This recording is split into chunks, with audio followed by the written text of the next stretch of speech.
Eu sempre fui um idealista, tá? Eu trabalhei como juiz, como eu disse pra você, 22 anos. Aham. E eu fui vendo as coisas evoluírem. Antes tu teve o caso do Banestado. Teve o caso do Banestado. Também é outro caso que fala um monte de coisa errada.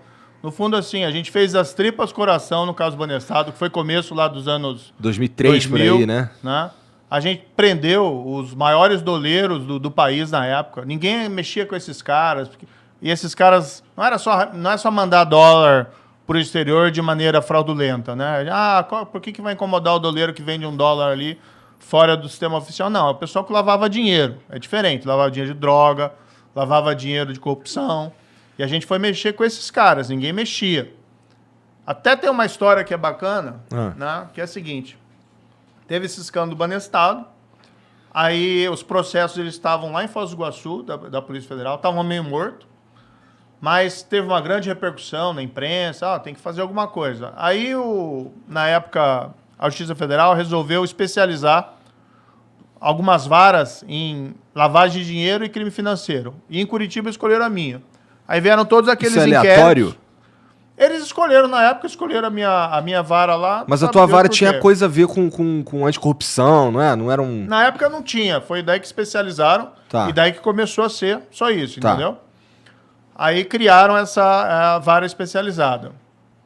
Aí os processos vieram, a gente começou a organizar, a fazer para um caso que estava morto acontecer alguma coisa. E a gente tinha planejado, né? A Polícia Federal tinha planejado, era juiz do caso, essa operação que chamava Farol da Colina, que é a Bacon Hill, né? Que era uma referência a uma empresa de lavagem de dinheiro lá nos Estados Unidos que tinham descoberto. E a gente estava trabalhando com os americanos nisso, em cooperação internacional. E aí ia ser aquela mega operação, foi a maior operação até na época. E ao mesmo tempo criaram lá a tal da CPI do Banestado. Comissão Parlamentar de Inquérito, no Congresso Nacional, deputados e senadores para investigar o caso Banestado. E aí começaram a conversar com a gente.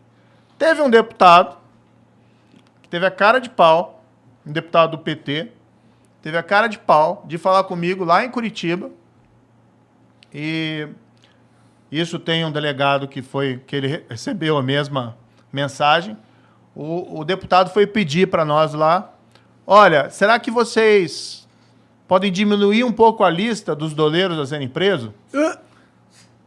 A história que o cara me contou, que eles estavam com medo que a operação afetasse o câmbio, aumentasse o dólar. Essa foi a história que o cara me falou, entendeu? Tava eu e o delegado, a gente assim, cara, olhou pro outro, né? Vamos avaliar. Mas fizemos do mesmo jeito, não poupamos ninguém, né?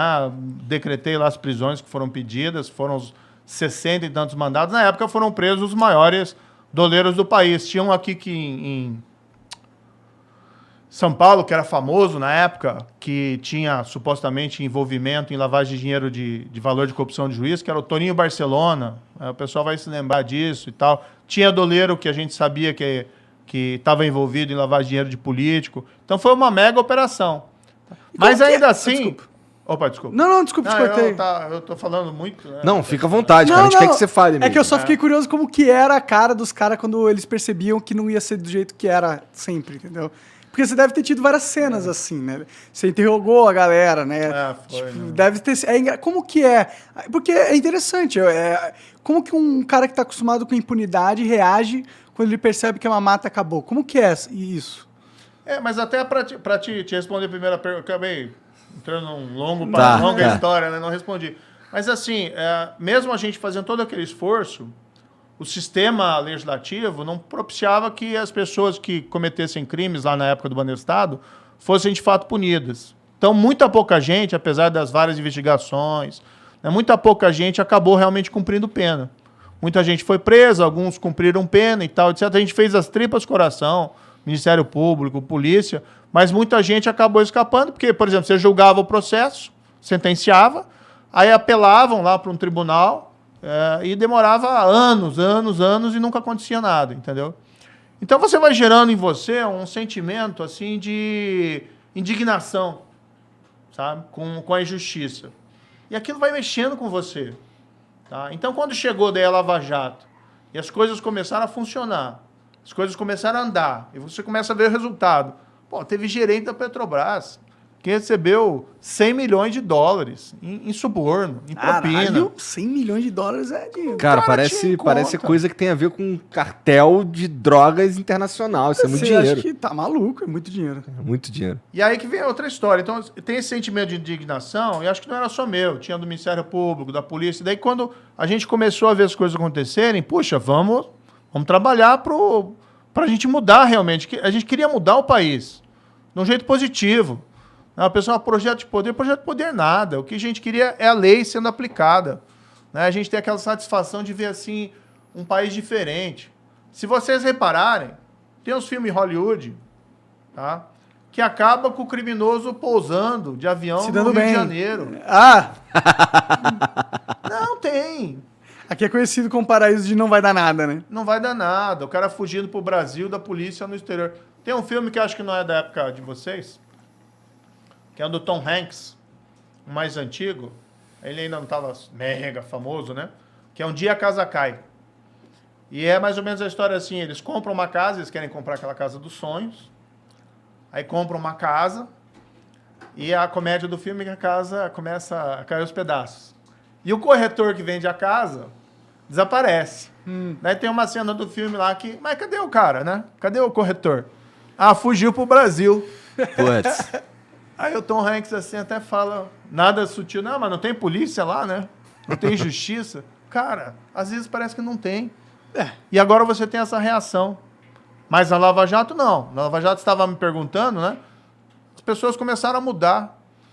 O criminoso começou a confessar os crimes. Isso nunca aconteceu no Brasil. De um cara que roubou dinheiro Devido à delação premiada, você imagina. devido à delação. E por quê? A delação só funciona quando o criminoso começa a perceber que o sistema de justiça está funcionando. Porque, assim, se eu colaborar, eu consigo uma redução da minha pena. Se eu não colaborar, nada vai acontecer comigo, porque a justiça não funciona. Qual que você vai escolher? A segunda opção. A segunda opção. Na Lava Jato, como a gente inverteu essa lógica, e como o pessoal começou a ver o pessoal ir preso, o pessoal ser condenado, dinheiro sendo recuperado, alguns começaram a mudar de lado. A entender, olha, vou colaborar que é o melhor caminho. Como é nos Estados Unidos. Nos Estados Unidos, se o cara comete um crime, a chance dele ser punido rigorosamente é gigantesca. E aí o cara faz acordo. Um acordo de colaboração. Ou negocia a pena. Eu tive se você for ver estatística, né? Eu não vou ficar falando de estatística aqui, mas enfim. Nos Estados Unidos, mais de 90% dos casos criminais acabam com acordo. Com o cara confessando. Mas daí o cara, em vez de pegar a prisão perpétua, pega lá 30 anos. Em vez de pegar 10 anos, pega 5. Porque o sistema funciona. E se o cara sabe que tem prova contra ele, ele vai confessar. Aqui não, o que a gente vê? É um bando de bandido, roubando, nada acontecendo. Teve a Lava Jato, que mudou isso. E eles começaram daí a cumprir. E agora você tem gente que quer, não, eu não quero isso.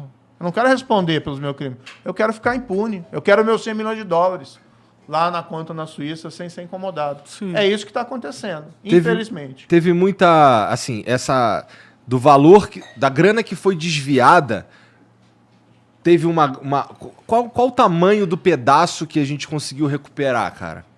Olha, tem uma página do Ministério Público, tá? Os procuradores, que eles tinham essas estatísticas dizendo exatamente quanto tinha sido recuperado. A Petrobras fez um anúncio oficial, agora recentemente, de que da Lava Jato, só da Lava Jato, ela conseguiu receber em dinheiro, em cofre, não em promessa, que talvez recebam, 6 bilhões de reais. Uma grana, hein? Nossa É uma grana. 6 bilhões de reais. Então, nunca ninguém recuperou tudo isso. E várias empresas que fizeram acordo na Lava Jato, porque pagaram suborno, reconheceram, que é aquela lógica também lá dos Estados Unidos, embora demoraram muito, tem uma previsão de recuperação de valores da ordem de 14 bilhões de reais. Mas isso eles ainda estão pagando, então não posso te cravar assim que vai devolver 14 bilhões de reais. Tá. Entendi. A gente não consegue também quantificar o total real que foi desviado, consegue? É difícil, né? Porque corrupção, o problema assim, é um crime que você tem nas sombras. Então você não tem estatística clara. Ninguém fez a probabilidade contabilidade que dessa essa é só a porra, né? ponta do iceberg, né? 6 bilhões, 14 bilhões é a ponta do iceberg. Tipo, provavelmente... E fora que se for parar pra pensar mesmo, o pior da corrupção não é nem o dinheiro que é desviado, né? O pior da corrupção é que toda a lógica do serviço público, onde ele vai se desviar o dinheiro, ela é toda corrompida e toda é feita de uma forma ineficiente para que haja a corrupção. Então aí você tem um mecanismo onde, fora eles roubarem, eles prejudicam o serviço público de um jeito que, para mim, é mais danoso que o próprio roubo em si.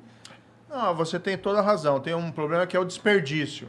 Então, o que acontece? Quando você tem o serviço público contaminado pela corrupção, por corrupto, o cara está pensando em prestar o melhor serviço para o cidadão ou ele está pensando na melhor oportunidade que ele tem de ganhar propina?